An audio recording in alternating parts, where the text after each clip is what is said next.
Hey everybody, this is Rafe, and this is episode 22 of Have Not Seen This, a weekly in-depth look at a much-beloved movie, selected specifically by our guest that they're a little surprised when they find out people have not seen.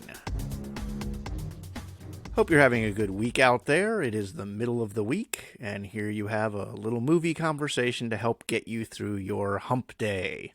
Glad to have this out every Wednesday for your listening pleasure. And glad for those of you who gave me feedback on last week's episode about The Princess Bride. And I told you going in that it was an interesting conversation. It definitely was not the conversation that I was expecting to have about a movie like The Princess Bride. And some of you really liked it, and some of you didn't care for it so much. And I even had a couple people ask why I let that conversation happen about a movie as beloved as The Princess Bride. And the answer I can give you is that's the nature of this show. You know, I don't pick the movie, and I let the guest kind of take the conversation where it goes when they want to. I have questions I'm going to ask, but as you'll actually see on a couple of upcoming episodes, sometimes I just throw the playbook out the window and let the conversation go where it goes. And that's certainly the way that I handled The Princess Bride. And I am kind of happy with the end product. As I said, it wasn't the conversation that I was expecting to have, but, you know, my son just had us rewatch Spider-Man Into the Spider-Verse, and that movie kind of captures the essence of this podcast. When I have a guest on, it's a leap of faith, and sometimes we have really brilliant conversations that I'm really happy to have been a part of. Sometimes I have a guest who is possibly intoxicated, but you never know. It's a leap of faith, and I just have to be happy with the end product regardless. And I was. I'm happy with that episode, and I'm happy with this episode, which I'm going to get right into. I'm going to cut the intro a little short because I have some stuff I want to say about this episode, but I don't want to undermine the conversation by putting it here in the front. So I'm going to have a couple more remarks on the back end instead of just closing the show out like I normally do. So this week, my guest is a young man that, quite frankly, I'm quite impressed with. His name's Garret. He's from a podcast called Garret Talks To Himself. When I started podcasting, and some of you may have already heard this before, but when I started podcasting, the Weekly Blend audio show started as a one-man conversation. And I quickly came to the realization that people probably didn't want to just listen to me talk by myself for 15 or 20 minutes. And the truth is, maybe people did. I just lacked the confidence to go that route with the show, and so I found co-hosts, and we had a rapport, and we had a wonderful podcast. And I'm really proud of the work that we did on the Weekly Blend audio show. But what if I had had just a little more self-confidence in myself and decided to do it as a one-man show? Would that have been less popular?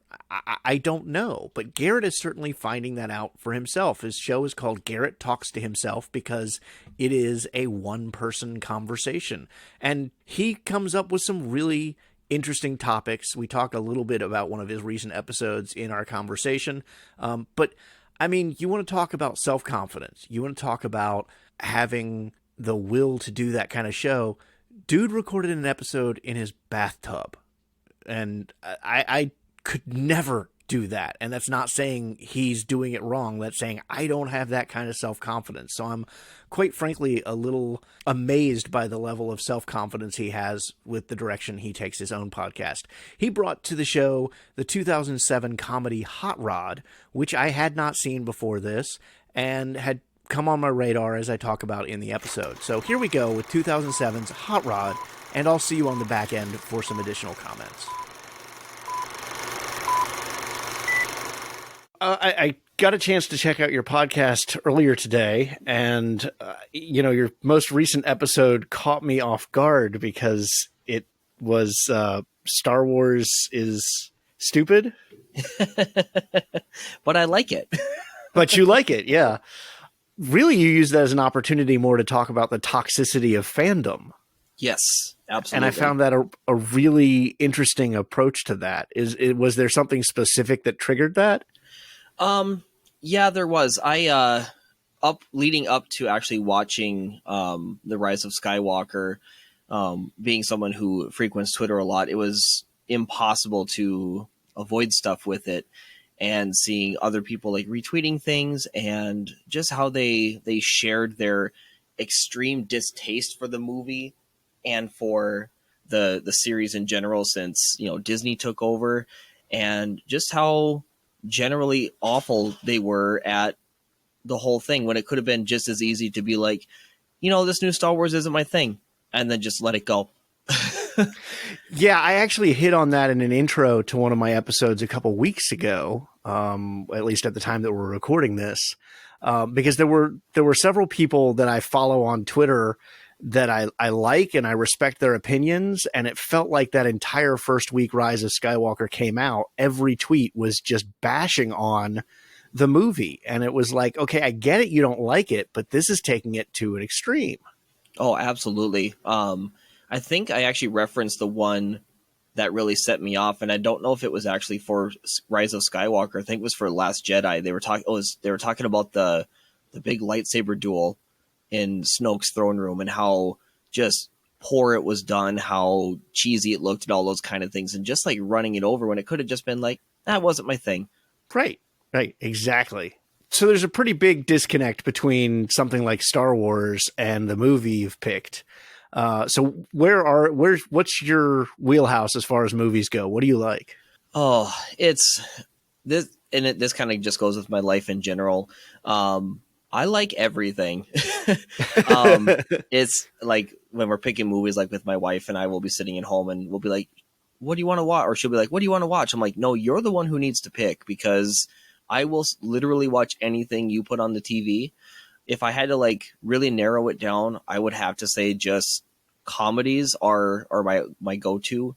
I just love laughing. And I mean, as much fun as like the Marvel superhero movies are, or even Star Wars, you could go back and visit those anytime and they're a good time. I just feel like comedies just really just take you out of reality in a different way, and just, help you release that happiness, that like serotonin, that laughter, kind of does. So I think that's where I would go, is just the comedy scene. Gotcha. Yeah, I realized in an early episode of the show that I've gone a long time without really focusing on comedy, and oddly enough, it was another comedy from this same year that you've picked, and I realized like there was probably a good 5-10 years there that I didn't really go see comedies in the theater for whatever reason.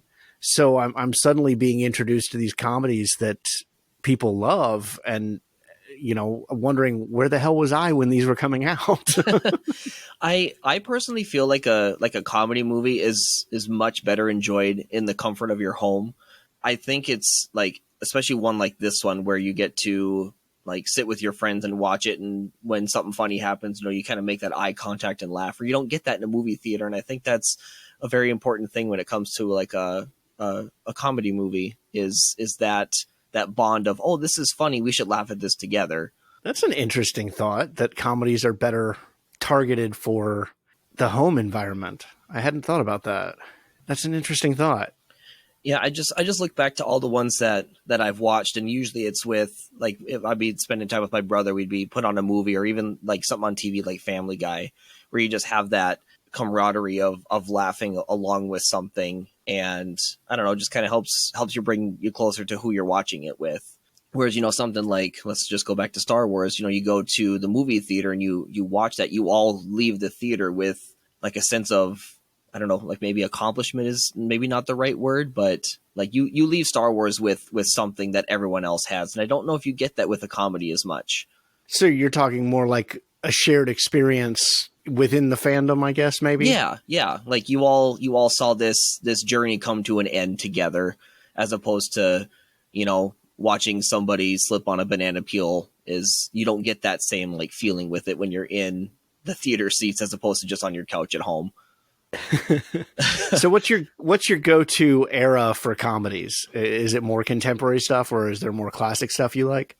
I'd say it's probably more contemporary, probably when like movies like Anchorman, those kind of, like, where that humor started, like that Saturday Night Live humor transcended into the big screen. I definitely enjoy like the Mel Brooks movies too. I really love going back and watching those. But the ones like this, where it's either subtle humor or it's just, unbelievably ridiculous, like this could never happen kind of stuff just really just tickles me the right way. I was going to say, there's nothing subtle about this one. No, definitely not. All right. Well, we're talking of 2007's Hot Rod today, directed by Akiva Schaffer, written by Pam Brady, with uncredited rewrites by The Lonely Island, starring Andy Samberg, Isla Fisher, Ian McShane, Jorma Taccone, Bill Hader, Danny McBride, Sissy Spacek, Will Arnett, and Ian McShane. What's up, little riders? Jump in the public pool tomorrow. Tell your friends. That's just a sample. Good luck. Don't worry, Denise. I've done this before.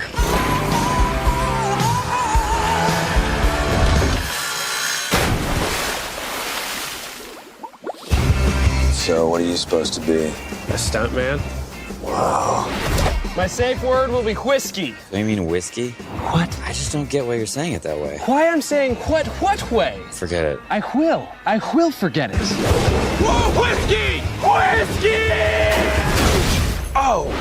Hey, everybody. We have a new crew member today, Denise. So I thought it'd be fun if we all went around and said a little something about ourselves. I like to party. I like to party. No, Dave, I just said that I party. I like to party. No. I like to party. Okay, nobody parties but me. Yeah, just Rod. Yes. And me.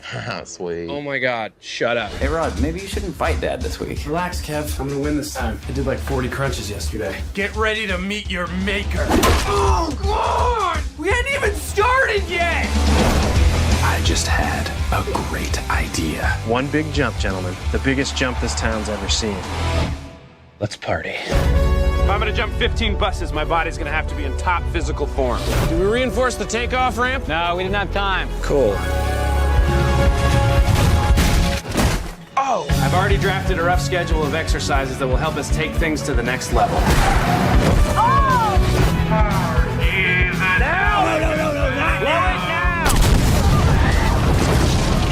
You're a terrible stuntman.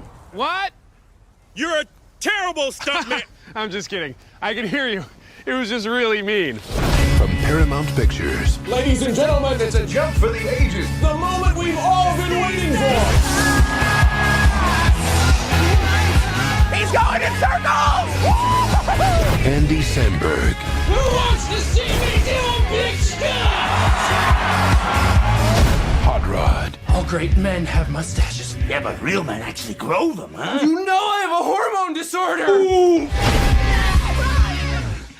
So I always start with how, this is have not seen this. You're talking about a movie that people may not have seen. How do you describe this movie to someone who has not seen it? How do you sell them on wanting to see it? I think the best way to do this one, especially now that The Lonely Island have established themselves, it's the guys who do the Dick in a Box movie or the Dick in a Box song. They made a movie about a really bad stuntman. That's it. That's about how I can sell it, and I think that's enough of a in for people like, oh, that sounds interesting. I'll check that out. Gotcha. So why Hot Rod is your choice? I mean, you mentioned Anchorman, you mentioned Mel Brooks. Why choose this specific movie? I don't know why I clung to this one as much as I did. I think it's because I liked Andy Samberg like before watching this one. But I mean, like the movie starts immediately within, I want to say it's like 20 seconds. You're already seeing how over the top this movie is. And as it continues through, it just gets weirder and weirder. But there's also some heart with it as well. And the absurd comedy that they portray throughout. Like there's one scene where the camera cuts to the friends and they're like, the one guy's giving high fives to the other guys and there's no context for it. And he just stops. It's stuff like that just, I don't know. It just really just works for me. And I could seriously watch this movie probably once a month and I'd never get tired of it. Well, I found it interesting that you brought it up to come on the show with, because just within the past few weeks, at the point that we first started talking, several of the podcasts I listened to were doing their, best of the 20 teens, the decade wrap up, decade review, and several film critics or film podcasts that I listened to mentioned this movie in a positive light. Oh, okay. And I found that really interesting timing as far as here I'm hearing critics saying, this one I needed to give a second look, but it turned out better than I remembered it, or, I've really turned around on that movie, or that kind of thing. And then suddenly, here's an opportunity to watch it for the show. Oh, perfect. Critically, it has not got much accolades to it. It sits at 39% on Rotten Tomatoes with a 64% audience score, and it only sits at 43% at Metacritic. And just looking at the critical reviews, Roger Ebert did review it. I always try to use Roger Ebert if I can, and oddly enough, he provides our positive review this week. Oh, good. He says, the movie is funny because it is sincere. It likes Rod. It doesn't portray him as a maniacal goofball, but as an ambitious kid who really thinks every single time that he will succeed. In creating this aura of sincerity, Hot Rod benefits from SpaceX performance. She plays the mom absolutely straight, without inflection, as if she were not in a comedy. That's the only right choice. Supporting characters are needed to reinforce Rod, not compete with him. All of these characters and some of the conflicts are familiar from other movies, but Hot Rod puts a nice spin on them. It's pretty funny much all the way through, even in the final showdown between Rod and his stepdad. I have seen countless movie fights that stagger the imagination, but this one goes over the top and comes down on the other side. Just what Rod would like to do someday.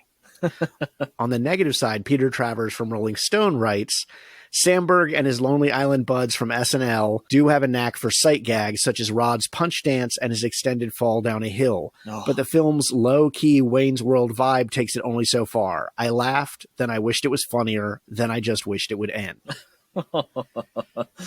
So Travers' review kind of interested me because like his punch dance that he does early in the film was a genuine laugh from me, but I have to admit I wasn't rolling all the way through. So I guess what do you think about these reviews? What do you think about what Ebert or Travers says or anything like that? I think they're both right.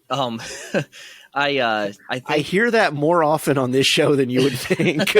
I really think like Ebert nailed it as far as like how he described the characters. Like you're right. Like Samberg is a genuine person who really thinks he can do what he's doing, and like all his buddies are not just, they're not like over the top weird. They're just there to make sure he gets, to each destination and finish what he's doing. And I mean, his mom was like he said, just straight acting, didn't really care what kind of movie she was in, I guess, or that's what they told her to do. And it worked.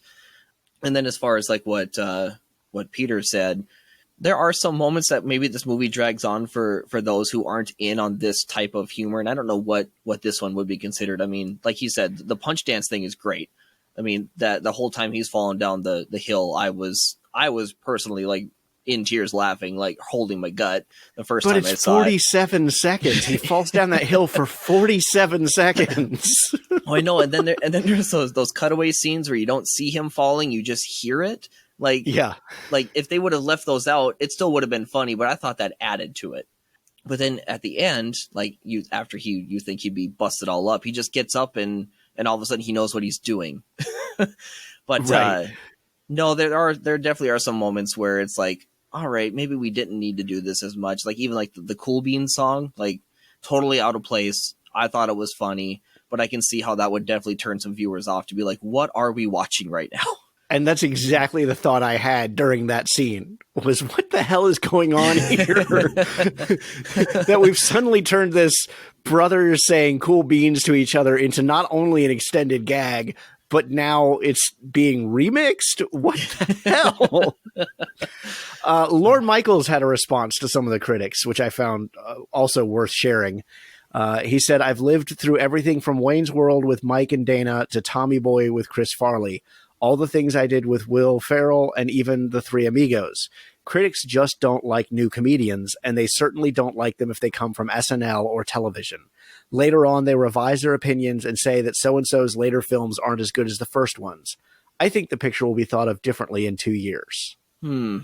Which is really interesting, given that, I heard all these critics changing their minds about it when they were doing their their decade end list. Yeah. He was right. He was. I like that. So for people who haven't seen the movie, as you kind of alluded to, it is a stuntman the world's worst stuntman. Yep. And the overall plot is that he needs to put on a show, kind of that trope of let's put on a show, to raise $50,000 for his stepfather's heart transplant. Mm-hmm. A stepfather with which he has a very abrasive relationship. Yes. Very abrasive.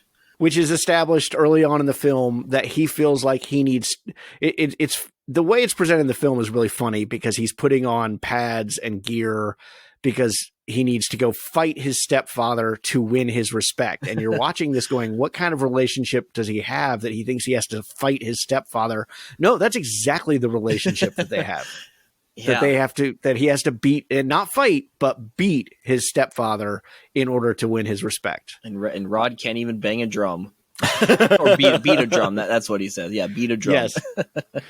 Yeah. Oh, And that's his stepfather played by Ian McShane, who I think is probably the best thing out of this movie. I would actually agree with you. For the amount of screen time he has, he kills it in all of it. Even when he's like laying in not such a good state of health, he's still just, giving it to Rod as much as he can. Oh yeah. Yeah. I mean, especially the scene where he's pretending to sleep while Rod's giving him like an honest, heartfelt speech there to him asleep, and he responds with trash talk. Yeah. Oh, wonderful stuff. So the first film that came to my mind while I was watching this was Napoleon Dynamite. How do you feel about that movie? I love Napoleon Dynamite also. I remember a friend borrowed that movie to me in school, and I watched it with my brother and my dad, and I was the only one who left that movie experience being like, I could watch that movie all the time. My brother and my dad absolutely hated it. Yeah, see, I fall on that side of things. I am not a fan of it.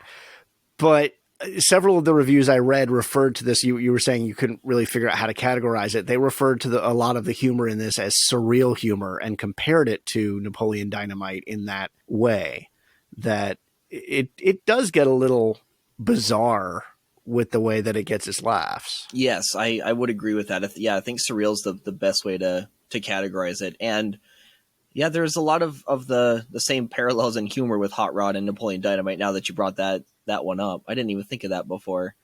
Yeah, I mean, I think I thought it just even in that opening scene where he's getting ready to do the ramp jump, and he does this repeatedly throughout the film, but he calls on the spirit of some animal. So in that first scene, it's soul of an eagle, and then later on it's soul of a bottlenose dolphin, and so on and so forth. Mm-hmm. And he's getting ready to do this stunt, and he does this, soul of an eagle and ancestors protect me, and then goes to do the stunt, which we should, I guess, go ahead and say, he doesn't succeed in a single stunt over the course of the movie. Not a single one. He comes close. he does make the one jump. He does. Just yep. Doesn't exactly nail the landing. No, you have to have your motorcycle to land properly. I think he kind of forgot that. So yeah, I mean, that's just I don't know what it was specifically that made me think of Napoleon Dynamite, and I was not a fan of Napoleon Dynamite. That movie bothered me so much. I think it bothered me more because I watched the movie thinking this is stupid, but culture had just so absorbed that movie and were so captivated by it. And you had everybody. I remember going to a class and one of my college professors praising the movie. And even like to the point that I stayed after class to ask my college professor to defend why he liked it. And he couldn't give a reason why he liked it. Yeah. I can't either. I just, something about the laughs, just do it. There's all that, I don't know what it's called in movies per se, but maybe like the dead air that happens in that movie where there's a lot of just nothing happening, but there's still something like going on there.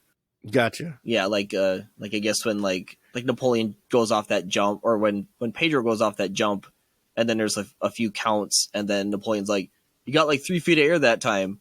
And then there's just more like dead scene. Like that stuff just kills me, and it shouldn't, because it's not funny, but it works.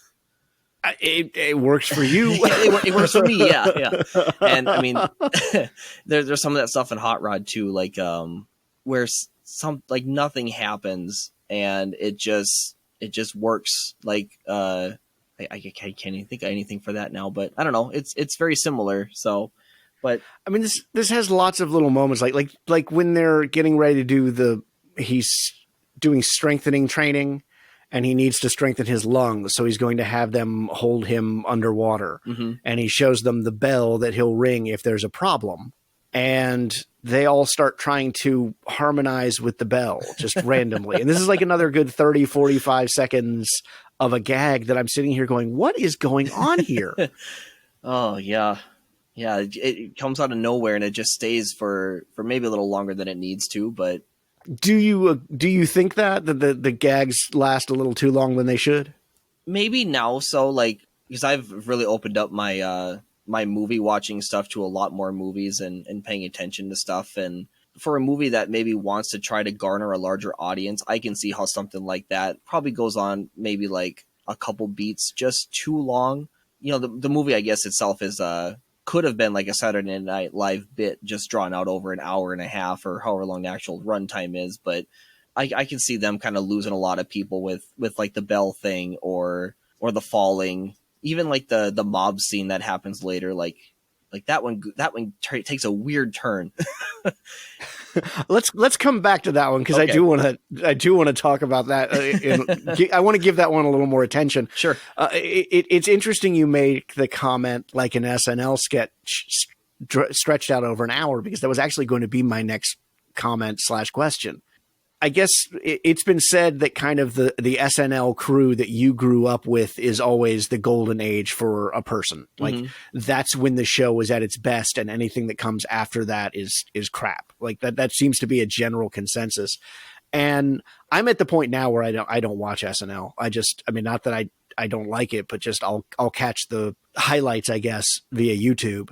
But I do remember tuning in and really feeling like that was a perpetual problem, was that the gags went on for too long. That like they would stretch a 3 minutes, essentially 3 minutes of comedy out into a 5-minute sketch, or something that was only 30 seconds of comedy became a 5-minute sketch. Do you, because you made that comment about this movie, do you feel that way about Saturday Night Live as well? Or do you think that its sketches are paced out properly, or what's your stance in that area? I'm with you. I haven't watched Saturday Night Live in forever. And I honestly didn't even really watch it when Andy Samberg and those guys were on the show. I would catch an episode here or there, but I either found myself too busy to watch it or just not interested in Saturday Night Live as much as everyone else, seemed to be. And I don't know why. Okay. Yeah, I really don't have, I guess, any input on the whole Saturday Night Live thing as of now. No, that's fine. I mean, it goes through waves. I mean, I know that it went through waves before, because I'm from like the Dana Carvey, Phil Hartman, that era. And I know that if you go back and you look at kind of the history of SNL, or back when it was shown on Comedy Central and you could watch repeats, that there's definitely kind of dead periods in the history of the show a couple of years earlier, and I might not have tuned into it as well. A lot of it just has to do with like it's getting a great resurgence right now because current day politics is giving it so much to work with. Oh yeah, absolutely. But if you came of age with Saturday Night Live in the right time, or in the wrong time, I guess maybe you wouldn't have it wouldn't have been as big a part of your experience. I know I watched it when I was growing up a lot more than I did like once I became like an adult or whatever. I was born in like 88, so anywhere in like the late 90s, early 2000s is when I spent most of my time watching it. I can't remember who was big at that time though, because I think I had the tail end of like Chris Farley. Yeah, I've seen that would be one of those dead periods after. I mean, because like Farley, and I may be completely wrong on this, but if I remember correctly, Farrell was coming in towards the end of the Farley era. But Farrell was hated at first. He had the title of being like the most despised Saturday Night Live cast member. Oh, really? Like his first and second season. I think it's just his first season, but yeah, he was. It's funny now to look back because of all the things he's done, cinematically. But yeah, people did not like him when he first came to the show. Yeah. Oh, that would have been him. Yeah, it would have been him and like Fallon and who's the larger Horatio Sands. Those are the guys that were that were like the main cast when I started watching, and I enjoyed those a lot. I mean, Will Ferrell is fantastic. He is now. Yeah, I think it wasn't until he got his W impression that he really took off. Yeah. But yeah, like his first, I specifically remember he was like one of the most hated cast members of all time for Saturday Night Live his first season. And this was originally a Will Ferrell vehicle, we should mention. Oh, that's right. It was. Yeah. Yeah. Hot Rod was originally written and was being developed. That's why there are the uncredited rewrites. They kept the writing credit for Pam Brady, but once, I think I remember reading that Sandberg said reading the script was really in Will Ferrell's voice, and they had to do rewrites. Otherwise, it would have just been a bad Will Ferrell impression throughout the movie. Sure. Yeah. Oh, I can't even imagine what this would have been with him in there. So there's lots of it's a variety of gags in this. There's some big gags, some little gags. I mean, you mentioned Cool Beans, which definitely kind of takes the center spotlight. But just before that, in the scene where Rod is going to visit his brother, you have his brother Kevin performing a karaoke song for stuffed animals. And I would call that like a little gag, because it's only shown on screen for like 2 seconds that's his audience, long enough to get the audience's attention, but it's not like a huge gag, kind of like Cool Beans. So what's your favorite gag out of this movie?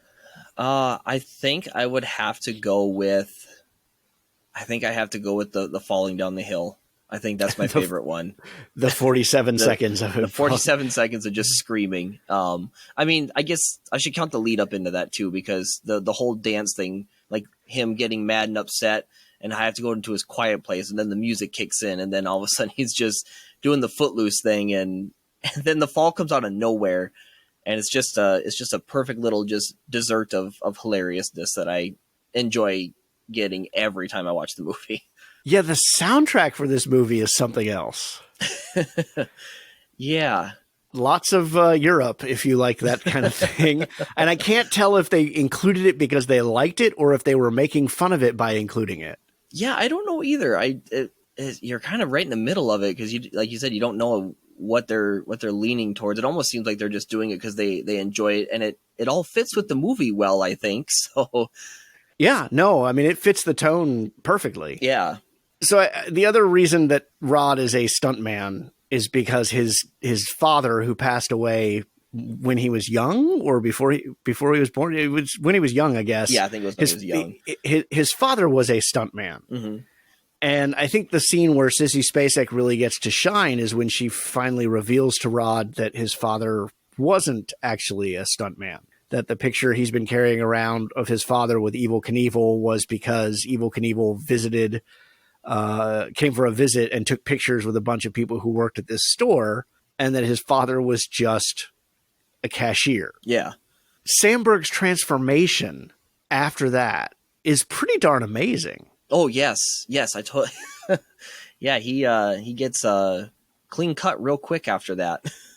Yeah, and it's not just the fact that now, instead of the dirty Daredevil jumpsuit, he's now wearing a shirt and tie.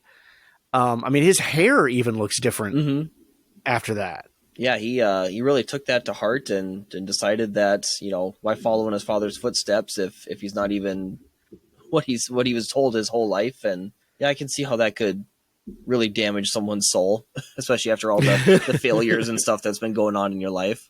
Yeah, I guess he is still continuing in his father's footsteps. He's just now got a different path to walk to get there. Right, yeah. Yeah.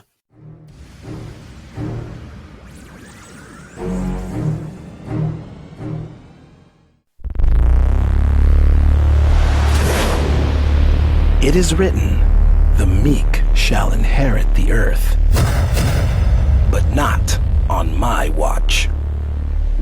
I am King Asilas.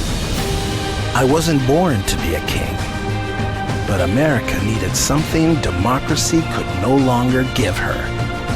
And so, like a chess master, I made my moves with anticipation and bravado. This is not just my story, nor simply about my rise to power.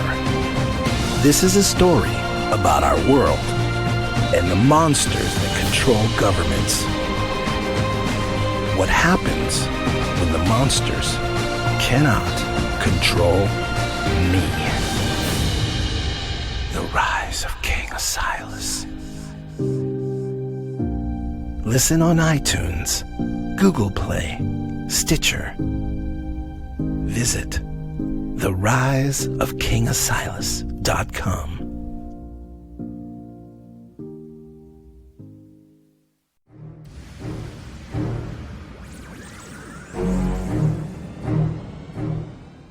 What do you think? What do you want to bring up? I guess, I've been trying to convince my wife to watch this movie for a long time, and she doesn't want to. And every time, because I said I was going to be on this show, and I said I'm going to watch this movie for this show that I'm going to be on. I said, do you want to watch it with me, just so I kind of have it fresh in my mind? And she goes, yeah, I'll watch it. But she said it just like that, and I'm like, no, we don't have to if you don't want to. Like, I understand why she doesn't. So This is one of those movies where it's like, I really want people to watch this, but if someone says no because I either tell them who's in it or what it's about, it's like, that's fine. I'm not going to make you watch this because it's so absurd. And yeah, I don't know that I can go a long way to help you with that. I don't think I can convince your wife to watch this one. Yeah. I mean, I didn't dislike it, but it's freaking weird. Oh, it really is. I think I don't know if you wanted to hit on it yet or not, but the whole mob scene. Oh yeah, let's go back to that. Yeah. The mob scene. So that you have this nice inspirational number as they're making their way towards Rod's big stunt that's going to raise the $50,000 for his dad, and the whole town is coming out and marching behind him. And then suddenly out of nowhere, somebody starts looting and the whole thing becomes chaos. And instead of this inspirational moment, it's now it reminds me of like the cities that are set on fire because their team won the playoffs. Yes, that's exactly what happens in the span of like a minute and a half of a song. And right, it goes from inspirational to madness. Oh, and then the little cherry on top of that one is once the group of friends kind of gets out of there and they start talking about it, all of a sudden the one is just holding a TV being like, yeah, I don't know what happened out there, but it's really disgusting. And those people should be ashamed of themselves. As he's holding a TV he just looted. Danny McBride is sitting there holding a TV that he's obviously taken. He's saying they should be ashamed. I think that was the punchline that made that work for me. I liked it. That was a funny gag because it certainly went against audience expectations. But the Danny McBride bit at the end was definitely, as you put it, the cherry on top. That's what made that joke work. Mm-hmm, absolutely. I really enjoyed I'd say cameo, but I feel like he was probably in it longer than that. But like Will Arnett, when he shows up, I enjoy him, and it feels like Hollywood doesn't for whatever reason, or at least a certain sect of them don't like him. But I think he's great, and his scene with is it Isla Fisher? Is how you say her name? It's Isla. I had to look it up because I've mispronounced it for apparently over a decade. Okay, it's Isla Fisher. So have I. but like when she decides to leave him and he starts yelling at her to come back, and he just repeats "babe" over and over. It's another one of those that just goes too long, but I still just love it because it's absurd. That's why. Yeah, Will Arnett plays Isla Fisher's boyfriend, but there's also this budding romance between her and her character and Rod throughout the movie. And it goes exactly the way that the audience might expect it to. Mm-hmm. But Will Arnett, to me, I don't know that people don't like him. I don't think a lot of studios knew how to use him. And that is, he's not really a leading man. He's good in bit parts like this, as opposed to trying to get him to hold his own, on a comedy in a leading role. I don't think he's a leading man type, but I think he's perfect in little roles like this, where he can come in and do his gag, do his bit, and then be done with it before people get tired of it. Oh, that is a great way. And then after you said that, like looking back at everything he's tried to be a lead in, and it, like you said, it just doesn't maybe go so well for him, but like him on Arrested Development, he's in there just enough. And any of those other movies where he's just done the smaller sides, he's really good in that. But yeah, his leading stuff, I don't know what it is about his leading stuff where it just doesn't seem to click. But I think it's because of the way he carries himself. I mean, like that persona worked perfectly in Lego Batman movie. Mm-hmm. Like there, he was a good leading man,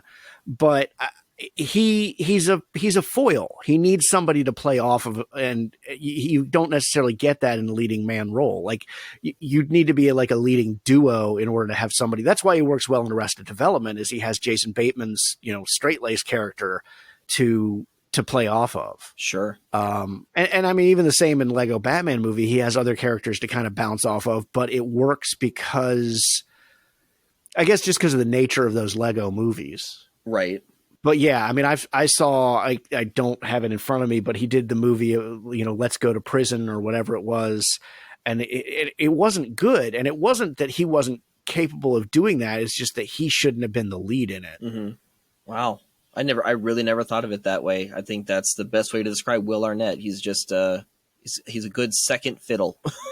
Yeah. And I love him. Oh, I mean, yeah. He's hilarious. And as soon as he showed up in this, I was like, of course that's who she's dating. Yeah. Because if you're going to contrast Rod to somebody, that's who it's going to be. Yeah, just some douchebag, like snobby guy. And I mean, he fits that character really well. Yeah. Yeah. Well, and I love there was another scene that actually really worked for me, is once Rod realizes Denise is going out with this guy and he's very clearly jealous, he decides, oh, well, the best way to deal with this is to make her jealous of him. And so he asks the cashier out at it's not even a drive-in. I don't even know what to call that kind of restaurant, but the little, just some little burger stand type of thing. It's almost like a food truck, but it's just but it's a building. Yeah. I think burger stand's the best way to describe it. But yeah, so he starts hitting on the cashier there from a distance far enough away that she can't hear it, but it just looks like he's laughing and smiling and having a time. And that was a pretty good scene as well. Oh, yeah. He really disappointed she didn't show up. I was hoping there would have been some kind of conflict as far as that date goes, and then she would have left and then it would have pursued from there. But I guess they know what they're doing with movies for the most part. One would hope. You would hope so. but then the cool beans thing makes me think no, they don't. Yeah. Yeah, it's really absurd. It really is. And I'm okay being in the minority of liking this one. I mean, like you said, you didn't hate it, and I guess that's all I can ask for, is that you didn't absolutely hate it. I feel like there's got to be at least something in there for everybody to be like, oh, that was at least worth watching. Well, yeah, I mean, and maybe I need time, because as I said, all the critics I heard talking about it had been removed from it through some time, so maybe I need some time to acclimate to it more than just a couple of days. But I can't say it's 100% my thing. Mm-hmm. I enjoyed it. I laughed here and there, but Lonely Island has never been my thing. Okay. So I mean, Dick in a Box, yes, but because it was a short, and it filled the time. The gag lasted as long as it needed to, and then was done. But a lot of their other stuff just hasn't done it for me, I guess. Sure. Is the best way to put it. So I'm assuming you haven't seen the other movie they put out then, correct? Which one's that? Popstar? I have not seen that yet. Okay. It's actually, I've been told that one is really good as well. But it's kind of on my radar, but it just hasn't been a priority. Sure. Yeah. I mean, I feel like there's not as many of the same, they kind of abandoned the drawn out bits as far as I can remember. Like this one had, so it's more very just hit and move on to the next kind of thing, and it is also really good. So since you're not a fan so much of the let's take this for 40 seconds and just try to wring every giggle we can get out, Popstar is more your thing, where it's just like, here's this joke, on to the next one, and that's what they do. I'll have to check that one out. As I said, several people have praised that one as well. So I don't know that I'm a big enough Andy Samberg fan in the first place. Although, again, this movie has a huge cast. Mm-hmm. You know, you mentioned Will Arnett earlier. We mentioned Danny McBride is in it, you know, playing the one friend. Bill Hader's role in this is hilarious as just the weird guy. Oh, when he gets that thing in his eyebrow. Yeah, messing around with the sander or whatever and calls Rod to ask him to take him to the hospital. Yeah. Oh my gosh. Like when he first did that turn and it's just in his head and Andy Samberg freaks out and then he's like not even sure why he's freaking out. Right. Because he hasn't seen himself. But yet there's exactly what you were talking about when you first talked about this movie, is that scene also has a really poignant moment at the end, right before he goes into the hospital, where he gives Rod advice, you know, saying, you know, basically telling him that he needs to forgive his brother for, well, frankly, something his brother didn't even do wrong. Right. And that he needs to just get past it. And it was like a really poignant moment in the middle of this ridiculous situation. Mm-hmm. Yeah, there really is like some good writing as far as, well, maybe not good's the right word, but there's you know, I think they really tried to put some kind of message in there to at least make this feel like the movie has a purpose instead of just being stupidity from, you know, hit and play to when the credits roll. Yeah, and I think it does accomplish that. It's just weird. I mean, it's got, I'm just looking through my notes from watching it and it's just, I mean, you have Ebenezer Scrooge pop out at one point for no reason whatsoever. That's right at the end, right? Yeah. Yeah. He's on one of the buses that gets jumped and he's helping them celebrate, you know? Oh yeah, that's right. Yeah.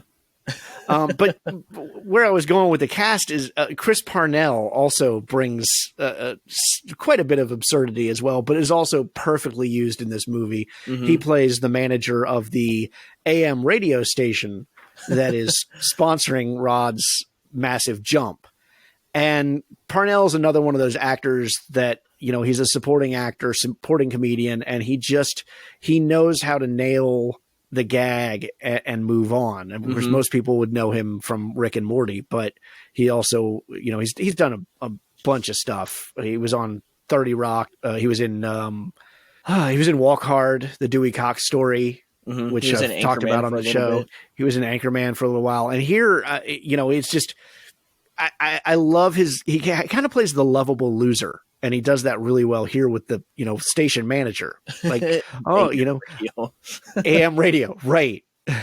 What's the most obsolete broadcast technology we can bring into this movie? Absolutely. Let's throw in AM and call her good. Yeah, no, he really does play the lovable loser really well. And the whole tattoo explanation thing was just stupid. Like it didn't even need to be in there. But right. Right. But yeah. And so there you go with the surreal again. Like, why the hell was that there? Mm-hmm. But it was funny. Yeah, it was a great explanation for it. And, you know, when he was telling it to them, they just kind of seemed to like, okay. And they just moved on. They didn't dwell on it much after that. No. Well, yeah. I'm not sure there was a ton there to dwell on. Yeah. I mean, it's just such a weird thing. But yeah, I mean, the movie's absurd. There's something else. I just thought of something I wanted to talk about. Now I can't even remember what it was. There's another one of those just kind of drawn out kind of things, but well, the other what is the other drawn out thing that I had, the him pronouncing that his safe word is whiskey. And isn't that a running gag on Family Guy though? Yeah, they did it on Family Guy with the Cool Whip. And I don't know which came first because I think it was Stewie was saying Cool Whip wrong and it was just irritating Brian with it. And yeah, as soon as that came up, it was like, oh, I've seen this before, but which I'm not a huge Family Guy fan, but if you get the chance to see Seth MacFarlane do those voices live, he did them, I think, on the Graham Norton show. I'm sure it's on YouTube. Yeah, I watched that clip. It's hilarious to see him do those two characters having a dialogue about the Cool Whip. Mm-hmm. But then that was all I could think of when I saw that gag here. And again, it played for longer than it should have, especially because it's been done on Family Guy in short form. And I guess maybe if this came first, then that would explain it. I don't know. Yeah, I'm not sure if that was parallel thinking or if someone copied the other, but yeah, I think that's another one where it was just like maybe you could have just let it go for a little bit and then had him just go instead of just letting it just drip to nothing and then continuing the scene. Yeah. I mean, Yeah. I'm more of a fan of the quick hit type gags. And again, there's plenty of them in here. Like the guy just looked at my notes and saw, oh yeah, he has when you first see Rod's room, it's decorated with all of these pictures of daredevils. So you have this poster from a Daredevil show and this picture of a daredevil making his jump and then a poster of Yo-Yo Ma from the library. Yeah. And it's the most random. I mean, that's again, that absurd humor. It's the most random thing, but it's, in this case, it's only on screen for like 2 seconds. It's not a long drawn out thing. It's little pieces like that are what really got me to enjoy the movie than the longer, more surreal humor. Mm-hmm. Yeah. Like the whole thing with like their friend Richardson, he wouldn't get out of the pool. Then he wanted to pass out the flyers and he did this weird dance thing. He's like, you like what you see? And they're just like, no. Yeah, and I didn't get that. Yeah. To me, and then and not only to have it there early on in the movie, but then to call back to it later on in the film was like, why is this going on? Why is this guy even in the movie? Is he their friend and he was on set or something or what? Yeah, I'm not sure exactly what happened with him because they almost seemed like they forgot about him for most of the movie, and then, like you said, they brought him back for a little bit, and yeah, I don't know if that was just part of rewrites and they just skipped it or had to cut some stuff out with him. But I think what you just said is right. He was just there and they're like, I will try to use him. And they just kind of let him do what he wanted to do. Well, and there was a lot of weird dancing in this movie. Oh, because you have Rod's punch dancing that we both already said we liked that part. Yes. That was funny. You have this guy's dancing, whose name I suddenly know. Is it Richardson or something like that? Yeah, Richardson. Yep. Yeah, you have him doing the dancing. And then you have one scene where the camera has Kevin and Danny McBride's character dancing at the little burger stand. And then the scene goes on with them just dancing in the background, doing this ridiculous dance. Oh, yeah. It's like there's a lot of dancing in this movie. Yeah, they love their music and they love their weird dancing. Yeah, the song was like Two of Hearts and yeah, Danny McBride pushes Kevin into the van like twice. And then the whole conversation with Denise and Rod about who would win in the fight between the taco and the taco cheese. and the Jill Crease sandwich, and then you have the call back to that later on when he has his profound out of body experience. Another just way absurd thing that, I mean, if they would have just let that go with the first joke, I think it would have been funny, but then they bring it back for no reason other than just maybe fill time and just, cement this movie and like that's really just, why is this put in here? Yeah. I mean, it's weird. Yeah. I can't say I didn't like it, but I can't say that I was a huge fan of it either. So I'm assuming you won't be watching this like once per month like I will be. No. In fact, that's the praise you can tell your wife is, well, he liked it, but or he didn't not like it, but he didn't like it either. Yeah, no, I don't know. It'll be curious to see where I sit in another couple of months or another year if this is one where, like so many of these critics, I turn around on it and I'm like, oh wait, this was actually really brilliant. Because again, it's so new to me. I hadn't seen it before, and I'm only going on a couple of days of having seen it. So it'll be interesting to see if it's something that like somehow pulls me back in. Yeah. I'm really interested to kind of see you down the road, and maybe you'll have an update on your show. It'll be like, hey, I watched that one again. Still don't like it as much. All right. Anything else you want to talk about before we move to the closing credits? No, I don't think so. I think we kind of just nailed everything that we could as far as the movie goes. And I mean, the stuff that we left out maybe will be some fun surprises for if someone decides to watch this after hearing everything. All right. Well, we have the algorithm says this is kind of a lightning round. These are movies that various algorithms say you might like because you liked Hot Rod. Okay. So this is kind of a lightning round. Yes, you like it. No, you didn't like it. Why the hell is that connected to this movie kind of reaction type thing? Okay. All right. So first up, pop star, Never Stop, Never Stopping. Love it. And that's the same Lonely Island crew, right? Yep, absolutely. Yep. All right. Wet Hot American Summer. I liked it. I don't know if I loved it, but it was an enjoyable watch for sure. And my understanding is it's kind of the inspiration for this film tonally. I can see that. All right. Napoleon Dynamite. We already talked about that one. Yep. MacGruber. I also really liked MacGruber. Okay. Walk Hard, The Dewey Cox Story. I didn't like it the first time I watched it, but watching it like a few times later, it really grew on me. I really enjoyed that one a lot. And a note to listeners, that's like episode 2 of this podcast, so we have covered that one before. Step Brothers. Oh, Step Brothers is like top 10 comedies. Really? Yeah. Because I hear such mixed reviews on it. I have not checked it out yet still. Oh, it's basically just Will Ferrell and John C. Reilly just being the stupidest people on earth to each other. And it's another one of those where it's maybe some gags go on too far, but I love it. I absolutely love Step Brothers. Okay. School of Rock. Really enjoy that one. Yeah, good stuff. Yeah, that's another one that has just a lot of heart to it, kind of like what you were saying. All right, now's when we get into some of the weird stuff. Okay. Hancock. Hancock, the Will Smith superhero one? Yep. Yeah, I mean, I like it.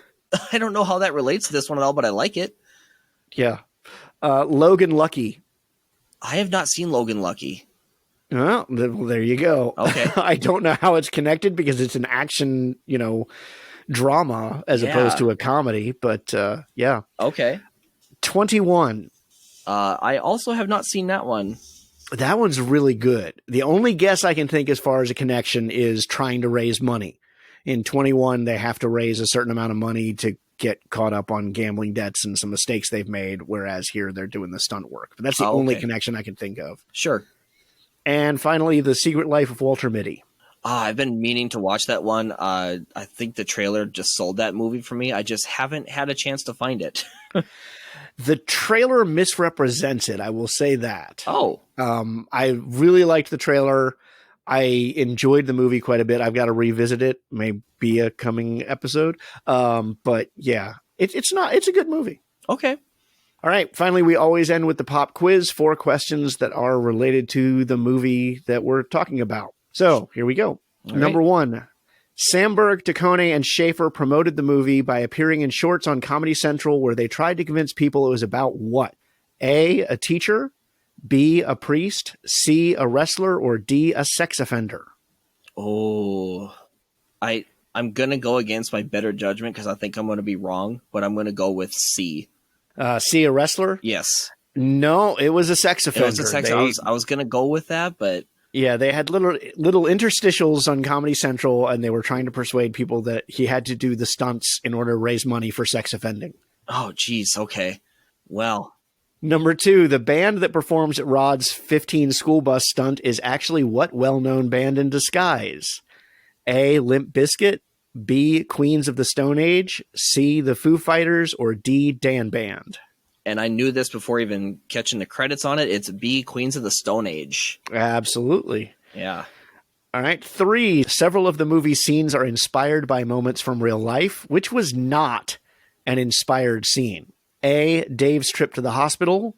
B, Rod wearing bubble wrap and getting hit by the van. C, Rod's pronunciation of the letter W. Or D, Frank and Rod's fights. Let's go with the hospital visit. No, Bill Hader actually, that's inspired by an actual friend of Bill Hader's. Oh. He was in the Rod role where he had to be the one to come pick him up and take him to the hospital. Okay. It's Frank and Rod's fights. As I said, Dave's trip was inspired by one of Bill Hader's friends. Rod wearing bubble wrap was inspired by the movie Grizzly Man. And Rod's pronunciation of the letter W was inspired by the hip-hop group Gangstar. Oh, well, that's interesting. Okay. All right, last question. Several of the movie scenes are improvised. What was not an improvised moment? A, Rod ringing the bell and the guys trying to match its tone. B, Rod asking Kathy out to make Denise jealous. C, Rod's pronunciation of the letter W. Or D, Rod's song about wearing a shirt on the way to his date. Oh, that could be a trick question there. I'm going to say that it was asking out on a date. No, he improvised that scene. Oh man, I'm just not very good. No, it's all good. This is low stakes. It's not like there's darn, you didn't get the new car I was giving away this week. Shoot. No, it was the pronunciation of the letter W. They did actually script that scene out. Him asking Kathy out on the date, the guys trying to match the bell's tone, and the song when he's on his moped about going on a date and wearing a shirt on your date. That's all improvised moments. And I almost said the whole W thing too because of the previous question, but just figured they maybe just figured that out afterwards or something. But okay, cool. All right, cool. So we talked about your podcast at the top of the show. Here's your chance. Where can people find you? What do you want to promote? I am on Twitter at GTTHpod. My podcast is anywhere you can find them, called Garret Talks To Himself. It's really hard to explain because I'm kind of in the middle of maybe switching some stuff up, but I give out rules for what society should follow, and I talk about movies, music, and games, and then just some stuff that maybe bothers me. So find me wherever you listen to podcasts. And I got to commend you on the format of your show, because I do like 5-minute intros on these. Okay, well, more like 8-minute intros on these. And I feel like I'm talking by myself for way too long. That's why the format of the show is to have a guest on. Mm-hmm. And you do over an hour by yourself. Yeah. That takes guts, man. That's all I can say. Yeah. I look back at like my first episode versus where it's at now, and how much I've changed, and how much I actually still want to change, because I feel like it's just not what I want it to be yet, which is the great thing about podcasts. You can just kind of, mess with it and make things work how you want it to. So. Oh yeah. I mean, the general rule of thumb is your first 5 to 10 episodes are not going to be what you want to do anyway. It's just when you just finally sat down with a mic and tried to do something, and then you start finding your direction. So I totally get that. Yeah. Yeah. But no, it's a fun journey. And I mean, finding you, I think we've met each other through Reddit, and I've met a bunch of people through Twitter and stuff too. It's such a nice community of people who, do things like going on each other's shows and finding all these awesome podcasts that are out there, instead of hearing about all like the Joe Rogans and all those ones that, get all the money and stuff. Yeah. Yeah. Well, Garret, I really appreciate you coming on, and I appreciate the opportunity to watch Hot Rod, even if it's not going to, make any top 10 list for me. It was nice to watch it, and you gave me a reason for that. So I appreciate it. Oh, not a problem. I'm glad you were able to at least find something to enjoy, and thanks for having me on. It's been a fun time. All right. Thank you. So we talk in the episode about how the movie was popping up on several critics' best of lists. Even if it wasn't making their best of, it was making honorable mentions. And that was because they had been given the gift of time.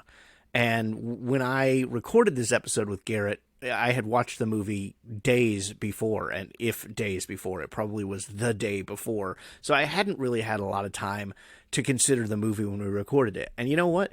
We recorded that on January 18th, which I am putting this together on February 18th. So it's been a month since I saw it. So what do I think about Hot Rod now that a month has passed?